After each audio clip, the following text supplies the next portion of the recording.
Bible ஸ்டடியில நம்ம பார்க்க போறது 1 அரசர்கள் 10:11. சேபா நாட்டு அரசி வந்து சாலமோனோட ஞானத்தை கேட்டு அவரை சோதிக்கிறதுக்காக வர்றாங்க. அப்போ அவங்க வந்து பரிவாரம், நறுமண பொருள், பொன் முதலானவற்றை எருசலேமுக்கு எடுத்துட்டு வராங்க. அப்பொழுது அவங்க கேள்வி கேட்கறாங்க. அந்த கேள்விக்கு எல்லாமே சாலமோன் வந்து பதில் சொல்றாரு. சேபா வந்து அவரோட ஞானம், அவரோட அரண்மனை, உணவு, அலுவலக வரிசை, பணியாளர்களோடது அதெல்லாம் பார்த்துட்டு மெய்மறந்து போய் நிக்கிறாங்க. அப்புறம் அவங்க வந்து சொல்றாங்க, "உன்னோட ஞானம் மிகுதியாக இருக்குது.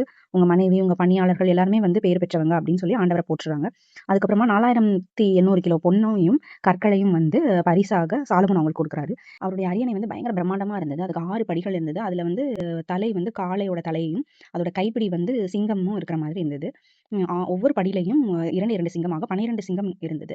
அப்புறம் அவரோட பானபாத்திரம் எல்லாமே பொன்னா இருந்தது. கப்பல் வாணிகத்து மூலமாவும் அவருக்கு வந்து பொன் கிடைச்சது. வெவ்வேறு நெறைய தேர் படைகள் எல்லாமே இருந்தது. இதுதான் வந்து அவருடைய செல்வமா நம்ம பார்க்கிறோம். அதுக்கப்புறமா அதிகாரம் 11ல ஆனா சாலமோன்ட்ட ஒரு தீய பழக்கம் இருந்தது. அது என்னன்னா, அயல்நாட்டு பெண்கள் மேல அவர் மோகம் கொண்டிருந்தாரு. அந்த ஆண்டவர் வந்து அயல்நாட்டு பெண்களை வந்து பெண் கொள்ளக்கூடாதுன்னு சொல்லியிருந்தாரு. சாலமோனுக்கு வந்து மொத்தம் 700 மனைவிகளும், 300 வைப்பாட்டிகளும் இருந்ததா பைபிள்ல சொல்லியிருக்கு.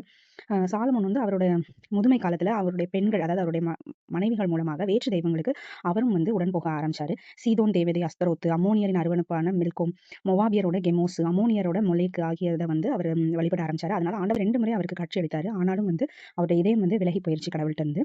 அதனால ஆண்டவர் வந்து அவரோட அரச பறிச்சு அவரோட பணியாளருக்கு குடுப்பேன் அப்படிங்கிற மாரி சொல்லிட்டாரு.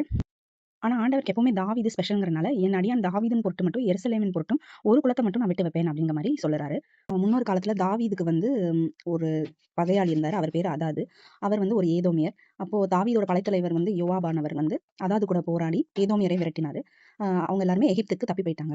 அங்க அவங்க எல்லாரும் இருந்து பார்வோன் கூட இருந்தாங்க. அங்க வீடெல்லாம் கட்டி, அங்க பார்வோனோட தங்கைய வந்து திருமணம் செஞ்சாரு அதாது.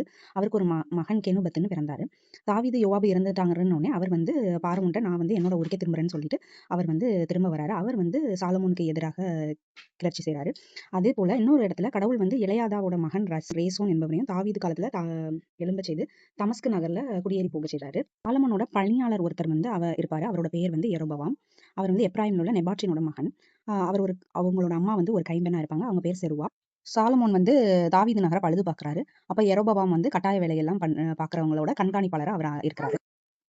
அப்படி யெரொபெயாம் ஒரு நாள் கண்காணிச்சுட்டு இருக்கும்போது, அகியாங்கிற ஒரு இறைவாக்கினர் வந்து ஒரு சால்வைய கொண்டு வந்து அத 12 துண்டா கிழிப்பாரு. இதுல 10 துண்டுகள எடுத்துக்கோன்னு ஆண்டவர் உனக்கு சொல்றாரு. 10 குலங்கள ஆண்டவர் உனக்கு குடுத்துருவாரு. தாவீதின் பொருட்டு ஒரு குலத்த மட்டும் ஆண்டவர் சாலமோனுக்கு குடுப்பாரு அப்படின்னு சொல்றாரு. சாலமோனுக்கு ஆண்டவர் வந்து அவருக்கு 10 குலங்கள குடுத்தாருங்கிற விஷயம் வந்து அகியா மூலமா தெரிய வருது. அப்போ சாலமோன் வந்து யெரொபெயாம வந்து கொல்ல தேடுறாரு. அதனால யெரொபெயாம் வந்து சாலமோன் இறக்குற வரைக்கும் எகிப்து ஊர்ல போய் தப்பி இருந்துக்கிறாரு. சாலமோன் வந்து 40 ஆண்டுகள் ஆட்சி செய்து, அதுக்கு பின்னர் தாவீது நகர்ல அடக்கம் செய்யப்பட்டு இறந்து போயிறாரு. அதுக்கப்புறமா சாலமோனோட பையனான ரெகபெயாம் வந்து ஆட்சிக்கு வராரு.